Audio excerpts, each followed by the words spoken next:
नमस्कार, मी स्वप्ना तुम्हा सगळ्यांचं स्वप्ना होमस्कूलिंग मध्ये स्वागत करते आणि वेळ न घालवता आपण टेन्स या महत्वाच्या टॉपिकवर शिकणार आहोत.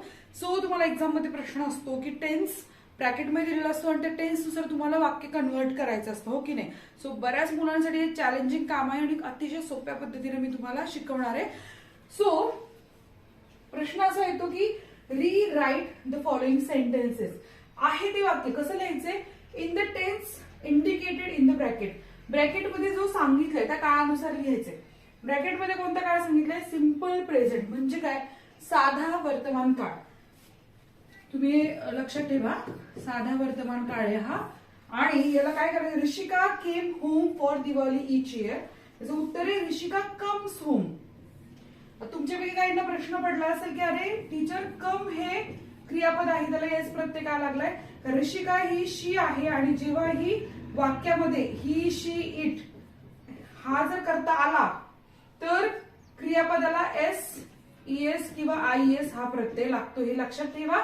यामुळे हे उत्तर आपलं आलेलं आहे. नेक्स्ट सेंटेन्स जे आहे ते आहे the Indian soldiers captured that part of India which was occupied by the enemy. आता इथे म्हटले प्रेझेंट कंटिन्युअस करा म्हणजे काय करा? अपूर्ण वर्तमान काळ करा. असं आपल्याला इथे सांगितलेलं आहे. अपूर्ण वर्तमान काळात वाक्य कन्व्हर्ट करायचे. The Indian soldiers.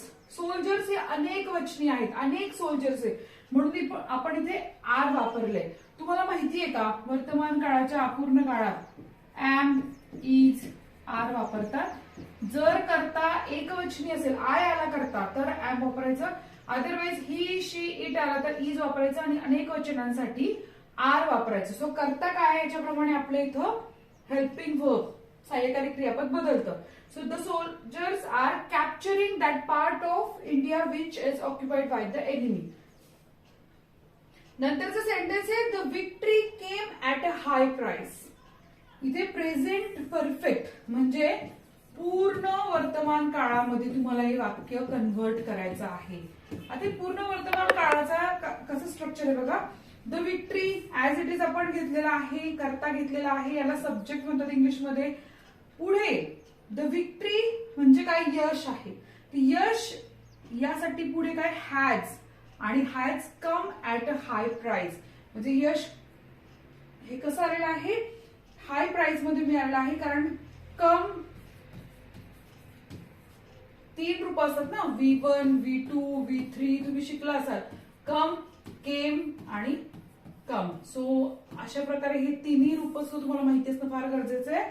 The victory has. Has फार गरजेचं आहे कारण जर ही शी इट असेल तर हॅज हे वापरायचं हेल्पिंग वर्ब. अदरवाइज अनेक वचनी असेल करता तर हॅव वापरायचंय.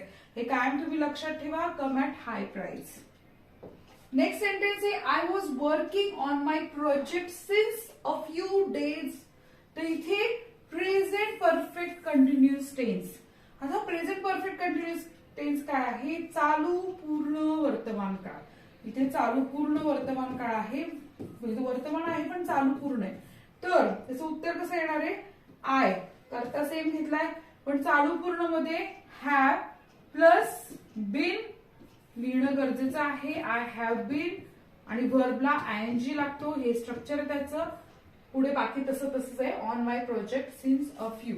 आता इथे जर करता बदलला शी तरी सुद्धा काय येणार आहे? शी हॅज. जर ते करता शी असतं तर काय आलं असतं? शी हॅज बीन.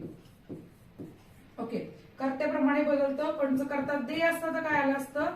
दे हॅव असंच आलं असतं. सो हे लक्षात ठेवा, फार महत्वाचं आहे. पुढचं वाक्य he will live for Delhi. Past continuous. Past continuous म्हणजे काय? अपूर्ण भूतकाळ. सो पास्ट कंटिन्युअस अर्थ आहे अपूर्ण भूतकाळ. He was living for Delhi. आता इथे विल लिव्ह आहे ना, तो जाईल. तर इथे वॉज कारण ही असल्यामुळे ही शी इट असेल तर काय येतं? वॉज येतं. कारण तुम्हाला माहिती असेल वॉज आणि वेअर हे सहाय्यकारी क्रियापदे भूतकाळ दर्शवण्यासाठी. अनेक वचनी जर करता असेल तर वेअर वापरायचं, एक वचनी जर करता असेल तर वॉज वापरायचं. इतकं सोपं आहे लक्षात ठेवायला. Living for Delhi. Next sentence आहे the prime minister speaks to the people in the regions affected by the earthquake. आता इथे पास्ट परफेक्ट करायचं आहे. म्हणजे काय करायचंय, पूर्ण भूतकाळात रूपांतर करायचंय या वाक्याचं. कारण हे जे वाक्य आहे ते वर्तमान काळात, त्याला भूतकाळात कन्वर्ट करायचंय. कसं करा, पूर्ण भूतकाळामध्ये स्ट्रक्चर काय आहे, क्रियापदाचा एस सब्जेक्ट आपण ऍज इट इज घ्यायचा आहे आणि याच्यामध्ये हॅड टाकायचं. तर तुम्हाला गंमत माहिती का की भूतकाळामध्ये जे हेल्पिंग वर्ब आहे ते हॅडच आहे. त्यामध्ये आय, वी, यू, ही, शी सगळ्यांना हॅडच लागणार आहे. Subject plus had plus verb पीपी म्हणजे क्रियापदाचं तिसरं रूप. त्यामुळे तुम्हाला क्रियापदाची रूप माहिती असणंही फार गरजेचं आहे. So the prime minister had spoken to the people in the regions affected by the earthquake. आता पुढचं जे वाक्य आहे ते Fatima is saying her prayers. So हे सिंपल पास्ट मध्ये करायचं. सिंपल पास्ट स्ट्रक्चर काय आहे बघा, सब्जेक्ट प्लस वर्ब आहे, पण तो कसा आहे, पास्ट. म्हणजे काय आहे, क्रियापदाचं जे दुसरं रूप असतं ते घ्यायचे कायमच आणि इथे ऑब्जेक्ट येणार आहे. सो कसं आलंय, फातिमा ऍज इट इज आपण घेतलंय. सेचं भूतकाळ काय, सेड आहे. ओके, तर हे रूप आहे म्हणून आपलं काय, फातिमा सेड हर प्रेयर्स. आलंय लक्षात. सिंपल पास्ट टेन्सचं स्ट्रक्चर हे असं येणार आहे. We are all celebrating the success of our new project.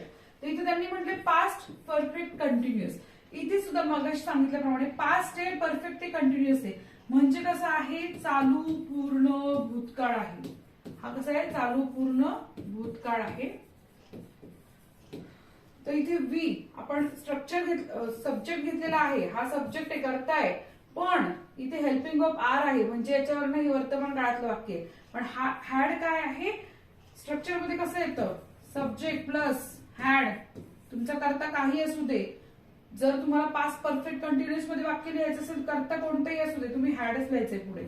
त्याच्यानंतर बीन लिहायचंय प्लस वर्ब आयएनजी. जे काही क्रियापद असेल त्याला आयएनजी लावायचं आणि पुढे तुमचं ऑब्जेक्ट लिहायचंय. हे आहे तुमचं पास्ट परफेक्ट कंटिन्युअस टेन्सचं स्ट्रक्चर. हे तुम्ही लक्षात ठेवा.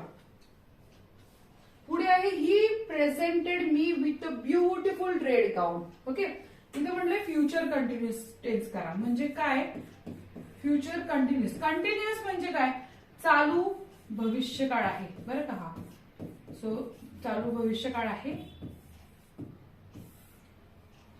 तर इथे ही प्रेझेंटेड आलेलं आहे म्हणजे भूतकाळातलं वाक्य आहे. इथे आपल्याला फ्युचर कंटिन्युअस मध्ये काय, जरी इथे शाल आणि विल आपण वापरत असू हेल्पिंग वर्ब म्हणून, पण त्यात एक लक्षात ठेवायचं, ही, शी, इट साठी विलच वापरायचं.